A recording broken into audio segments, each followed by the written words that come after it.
그러면 너를 청한 자가 와서 너더러 버시어 올라앉으라 하리니 그때에 함께 앉은 모든 사람 앞에서 영광이 있으리라. 우리 자기를 높이는 자는 낮이고 자기를 낮추는 자는 높아지리라. 함께 읽겠습니다. 또 자기를 청한 자에게 이르시되 내가 점심이나 저녁이나 베풀거든 버지나 형제나 친척이나 부한 이웃을 청하지 말라.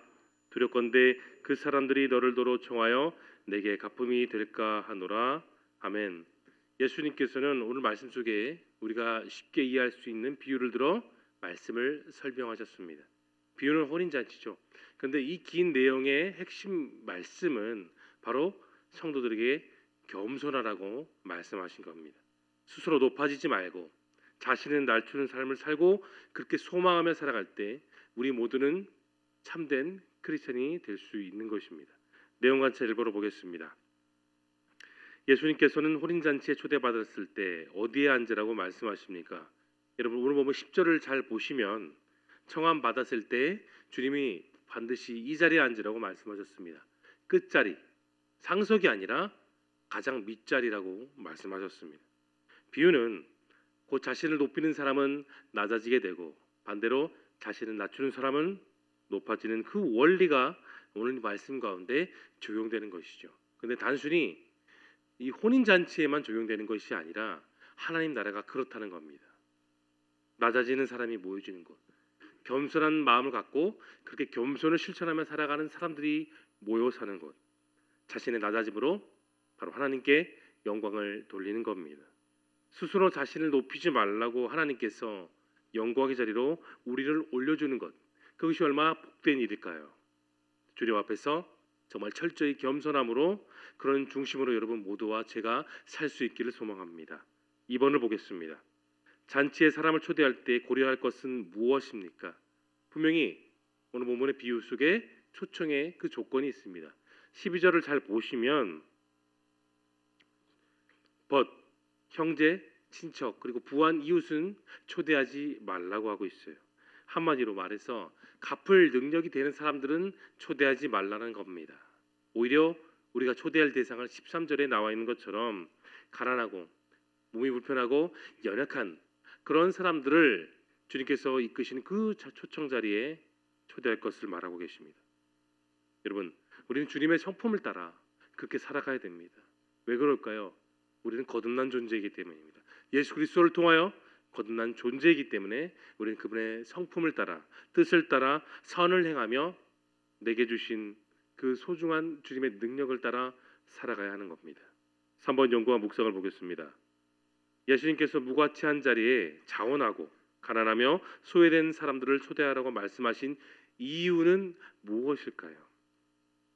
하나님 우리들이 자신의 아들인 예수님처럼 살기를 원하십니다. 가난하고 소외되고 힘겨운 그 이웃에게 내가 도움이 되도록 진짜 성도다운 삶을 살기를 바라시는 겁니다. 그들에게 주님처럼 내가 그 주님의 사람으로서 작은 예수의 사람으로서 관용하고 선언을 행하는 그 작은 행동 하나를 통해 우리는 비로소 하나님 나라와 의를 바로 깨달을 수 있기 때문입니다. 하나님 나라와 의를 구하는 삶은 여러분 추상적인 삶이 아니에요. 구체적이고 정확하며 실천하는 삶이 됩니다. 이것이 바로 하나님 사랑과 이웃 사랑의 가장 핵심 말씀이 되기 때문입니다. 이러한 하나님의 뜻을 따라 여러분 살아가기 위해서는 무엇보다도 내 생각, 내 감정, 내 판단 모든 것들을 다 내려놓을 줄 알아야 됩니다. 그리고 하나님의 뜻을 붙들어야 합니다.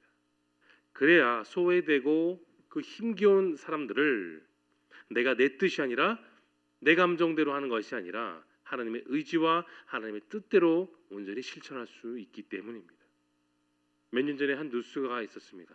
제주도에 폭설이 내려서 비행기 전체가 운행하지 못하는 상황이 뉴스에 나온 적이 있었습니다. 워낙 유명한 관광지죠. 그래서 우리나라 국내외 많은 사람들이 제주도를 찾았습니다. 그런데 발길이 묶인 수만 명의 그 관광객들이 숙소를 찾지도 못했고 눈으로 인해서 교통마비가 되는 그 상황 속에 몇만 명이 오고 갈 데가 없는 정말 아수라장이었습니다.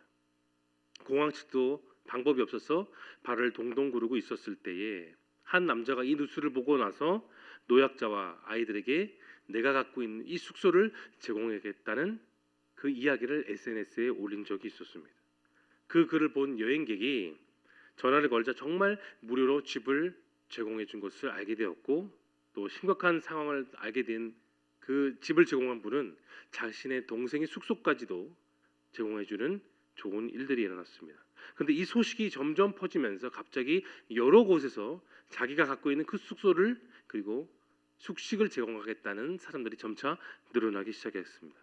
다른 사람들도 자신의 집을 제공하였고, 이에 자극을 받았던 주변에 많은 제주도에 있었던 기업들도 자기가 갖고 있는 숙소를 그리고 숙식을 제공해주는 좋은 아름다운 현상이 일어났습니다.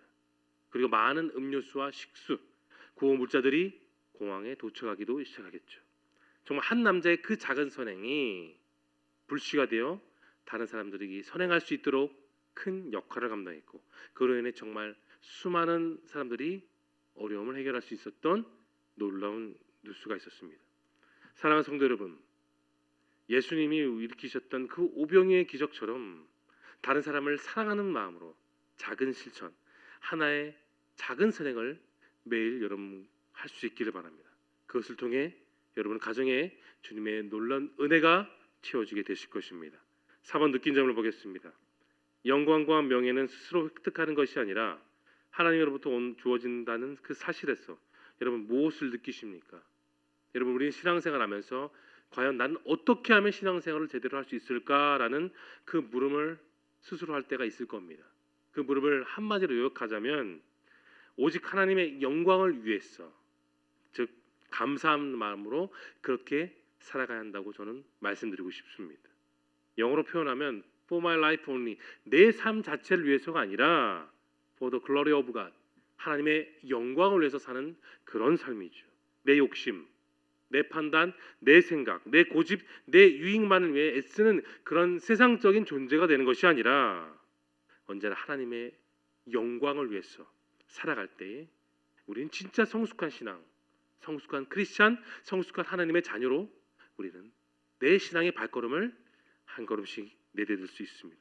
그러한 믿음과 영적인 방향을 갖고 가는 삶은 여러분 물론 결코 쉽지가 않죠. 여러분도 아실 겁니다. 여러분의 인생의 그 신앙의 발자취를 돌아보시면 평탄하지 않으셨을 겁니다. 하지만 어두운 바다 위를 항해하는 그 어부의 심정으로 빛을 발하는 그 작은 등대를 바라보듯이 하나님을 의지하며 하루하루를 믿고 의지하며 나아가는 그런 존재들이 바로 저와 여러분과 같은 구원받은 크리스찬들입니다. 하나님의 자녀는 우상인 도시인 하란을 떠나야 되고 죄의 타락의 모체인 소돔과 고모라 도시를 벗어나야 되며 오직 천성길을 향해 발걸음을 내디딜 수 있는 그 믿음과 겸손함을 붙들어야 됩니다. 선택받은 천국 백성답게 그리스도인들은 하나님의 영광을 위한 삶을 매 순간마다 오직 믿음으로써 선택할 수 있는 그 용기를 내딛어야 되는 것입니다. 여러분, 그러기 위해서는 무엇보다 이 오늘 하루가 겸손의 삶을 살아가야 됩니다. 하나님, 우리가 너무나도 부족하고 연약하다는 것을 잘 아십니다. 그럼에도 불구하고 하나님은 저와 여러분들을 선택하셨어요.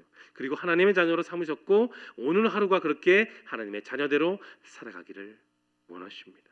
여러분, 하나님의 마음을 움직이는 그 기도를 할 수 있길 바랍니다. 모든 일에 최선을 다하는 삶은 정말 중요합니다. 그리스도인이라고 결코 나약해질 수 있는 것이 아닙니다. 모든 분야에서 뛰어나게 활동하며 하나님께 영광을 드러내는 삶을 살아가야 합니다. 하나님 그렇게 오늘도 그렇게 진실하며 겸손한 그런 여러분을 원하십니다. 여러분이 잘 아는 것처럼 사울 왕은 정말 부족한 것이 없었어요. 그가 처음에 기름 부음 받았을 때 마차 뒤에 숨으며 겸손했습니다. 하지만 그는 높은 자리에 올라갔을 때 그 겸손함을 잃어버렸고 결국은 하나님께 버림을 받았습니다. 목동에 불과했던 다윗은 어땠을까요?